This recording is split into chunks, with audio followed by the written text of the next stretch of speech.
pessoal, vamos continuar nossa gravação então. Agora vamos falar sobre o processo legislativo. O que é o processo legislativo? É como vamos fazer as leis.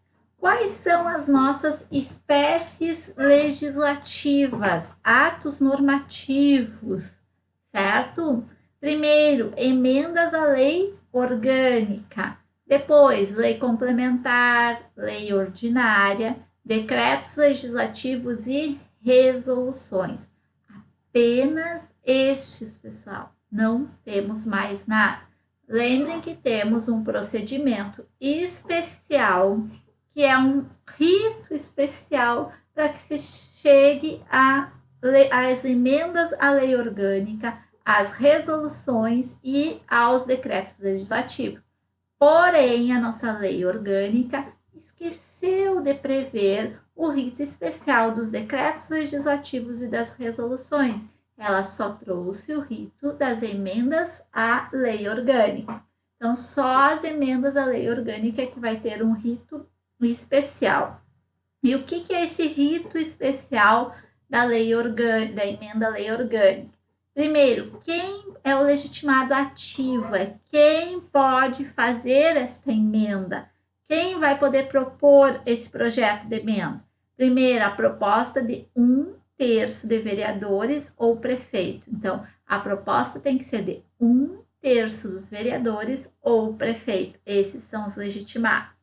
Depois, como vai ser o procedimento? Essa proposta vai ser discutida em 2 turnos, 2 sessões.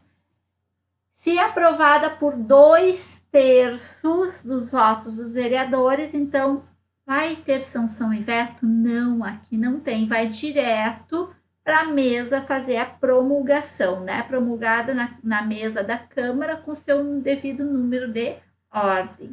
E esse é um rito simples, por isso especial, rápido.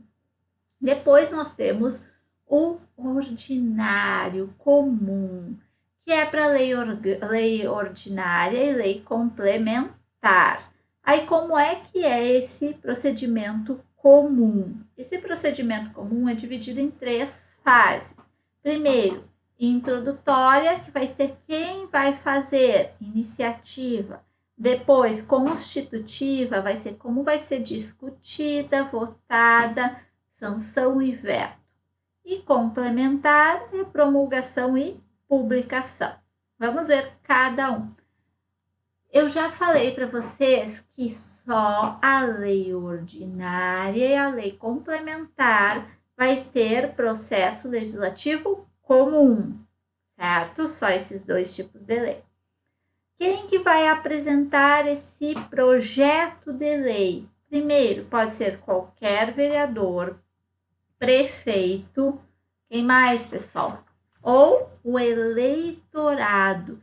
Por isso que aqui que nós dissemos que temos iniciativa popular. E o eleitorado como que deve apresentar isso? Uma moção articulada, subscrita por, no mínimo, 5% do eleitorado do município, tá? Então, qual as únicas espécies legislativas que o povo pode fazer? Lei complementar, lei ordinária. O projeto de iniciativa, quando é feito pelo prefeito, eu posso ter um procedimento sumário. Por que é um procedimento sumário? Regime de urgência. Todos os projetos de iniciativa do prefeito, então é privativa do prefeito, ele pode pedir que seja feito de urgência. Qual que é essa urgência? A Câmara vai apreciar esse projeto em 45 dias, tá? E o que mais? Aí, se a Câmara não se manifestar nesses 45 dias, tranca a pauta. A Câmara não pode fazer mais nada, certo? Tem que ser votado. Esse prazo só não corre no recesso. Só isso que vocês precisam saber desse procedimento sumário. Aí vem a segunda fase do nosso procedimento ordinário comum, que é a constitutiva. Bom, foi feito o projeto de lei, né, lá pelo prefeito, pelos vereadores ou pelo eleitorado, veio para o plenário da Câmara, veio para a Câmara. Na Câmara, nós temos comissões, certo?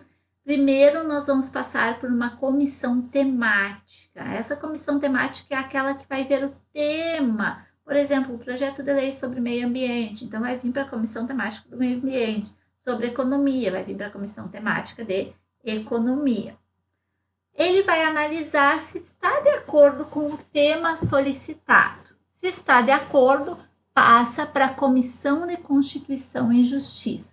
Se eu falo em Comissão de Constituição e Justiça, é porque vai ver a legalidade daquele projeto. Então, essa comissão analisa a legalidade. Se aprovado, vai para o plenário. Ou o que o plenário vai fazer? Então, o plenário, ele pode, vai discutir, claro, né, esse projeto, tá? E o que ele pode fazer? Ou ele aceita o projeto e segue para o Poder Executivo, ou ele não aceita, ele arquiva, manda arquivar. Só que no artigo 47 nós temos o que nós chamamos de princípio da irrepetibilidade relativa. Se o plenário achar que aquele projeto não pode ser aceito, ele pode voltar na mesma sessão legislativa?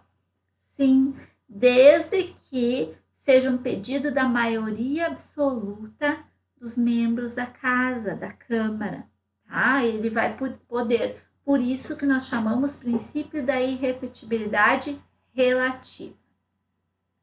Aceitaram ali. Foi, então, para o Poder Executivo. O que o nosso Deus maior da prefeitura pode fazer? O prefeito pode sancionar ou vetar. O que é a sanção, pessoal? É a aceitação. O prefeito aceitou o projeto. Ele tem 15 dias para aceitar esse projeto expressamente. Dizer, olha, eu aceito esse projeto. Se até o 16º dia ele não aceitou, ele não falou nada, o silêncio importa em aceitação. Aí a gente diz que essa sanção é tácita, certo? A sanção também pode ser de partes do projeto, pode sancionar partes e não outras, tá? Total ou parcial. O veto. Bom, agora ele não aceitou? Não, esse projeto não está de acordo com a lei ou com o interesse público. Então, ele vai votar. O veto é sempre motivado. Se eu estou dizendo que o veto é sempre motivado, o veto pode ser tácito? Nunca. Sempre será expresso. E é um ato unilateral do prefeito. O prefeito que vai dizer o que ele achar do projeto, tá? Ele é irretratável, também pode ser total ou parcial. Os dois tipos de veto é jurídico, que é contrário aos motivos da inconstitucionalidade, ou político, que é contrário ao interesse público. Tá? Então, jurídico por motivos de inconstitucionalidade ou político porque é contrário ao interesse público. Prazo que ele tem para vetar? Nos 45 dias. Porque se passaram-se os 45 dias, o que vai acontecer? Sanção tácita. Então, ele tem que se manifestar nos 15 dias, contados do recebimento. Aí ele vai comunicar, então, ao presidente da Câmara em 48 horas que ele vetou aquele projeto. Vai o projeto para o presidente da Câmara, tá? A Câmara, então, vai se reunir para apreciar aquele voto, aquele veto. Vai ver se aquele veto é consistente ou não, tá? Ela tem 30 dias para analisar os motivos daquele veto, tá? Só podendo ser rejeitado pela maioria absoluta dos vereadores em escrutínio secreto, diz aqui na lei. Lembra que nós só vamos ter escrutínio secreto, votação secreta, quando a lei orgânica prever. Também, se não for apreciado em 30 dias, a pauta fica trancada, não vai poder fazer mais nada na Câmara até votar. O veto pode ser derrubado ou mantido. Se ele é mantido, a Câmara aceita, né? Aí aceita aquele projeto, o veto é mantido, tá? O veto é mantido, vai para arquivar. O veto é não mantido, houve a derrubada do veto. Então, o prefeito agora vai ter que aceitar aquele projeto, tá? Vai para o prefeito promulgar a lei, que agora já virou lei. E se o prefeito não promulgar? Ele tem 48 horas para fazer. Não fazendo em 48 horas, vai para o presidente da Câmara. Se o presidente da Câmara não fazer em 48 horas, vice-presidente. E se não tem desculpa, tem que fazer, tem que promulgar, certo? Aí nós estamos lá na fase complementar, que é a promulgação e a publicação. Na promulgação, é um ato solene que atesta existência de lei. A lei começa a existir no nosso mundo jurídico, mas quando que ela vai começar a ter validade e eficácia? Com a publicação nos meios oficiais, que é o Diário Oficial.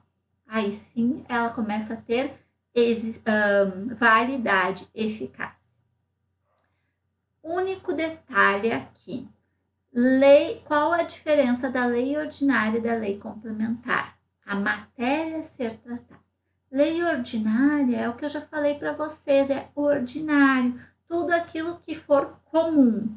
E a lei complementar? A lei complementar deve estar sempre previsto em lei, é feito por lei complementar.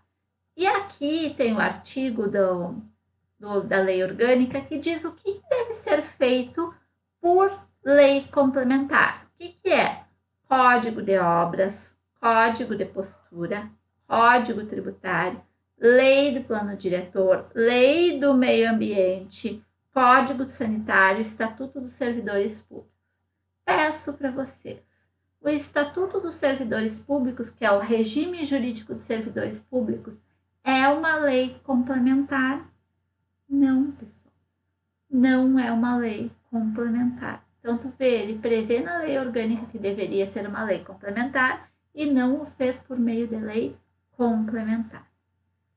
Então, aqui nós terminamos a parte de processo legislativo. Vamos ver a parte do executivo, que não é muita coisa. Quem que é o executivo? Cuidado com isso. O poder executivo é formado pelo prefeito e os secretários do município.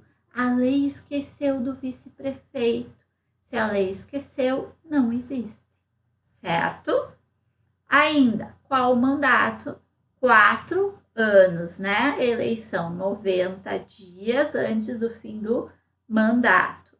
Só cabe uma reeleição, logo o prefeito pode ficar no mandato 8 anos, certo? Posse é uma sessão solene, se não for tomada em 10 dias, toma-se sem efeito, né? O cargo fica vago.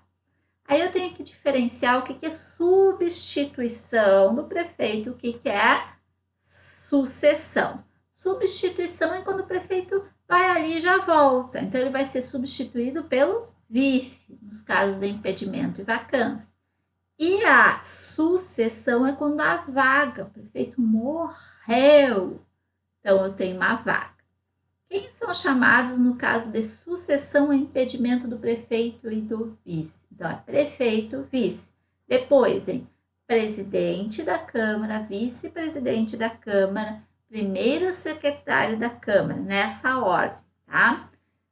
Se houve o cargo está vago, em 90 dias após a última vaga, então vai ser feita uma eleição. Se tiver cumprido 3/4 do mandato, então nós temos eleição indireta. O que é essa eleição indireta, professora? É aquela feita pela própria Câmara de Vereadores, que vai eleger um candidato após 30 dias da última vaga. Desculpa. Aí nós temos que ver quais são as competências privativas do prefeito. Tá lá no artigo 56. Cuidado, tá? E aí os crimes de responsabilidades. Quais são os crimes de responsabilidade responsabilidade. São atos que atendem contra o livre exercício dos poderes constituídos, exercício dos direitos individuais, políticos, sociais, probidade da administração, lei orçamentária, cumprimento das leis e decisões judiciais, meio ambiente, patrimônio histórico, artístico, cultural e do meio ambiente. Aí vem os secretários municipais, são de livre nomeação e exoneração do prefeito, então isso a gente chama de cargo ad nutum, né? Tem que ser brasileiros maiores de idade e gozo dos direitos políticos. As incompatibilidades e proibições são as mesmas dos vereadores. E o secretário da administração é o único que é previsto aqui, secretário da administração, que subscreve decretos, atos, regulamentos referentes aos serviços autônomos. Só isso que a lei orgânica prevê. Vocês deem graças a Deus, porque a lei orgânica de Porto Alegre prevê um monte de coisa, todas as secretarias, um monte de coisa que cada secretário faz. Aqui não tem isso. No nosso próximo vídeo, nós então vamos começar a ver os servidores municipais, pinceladas dos servidores municipais. Beijo e até daqui a pouco.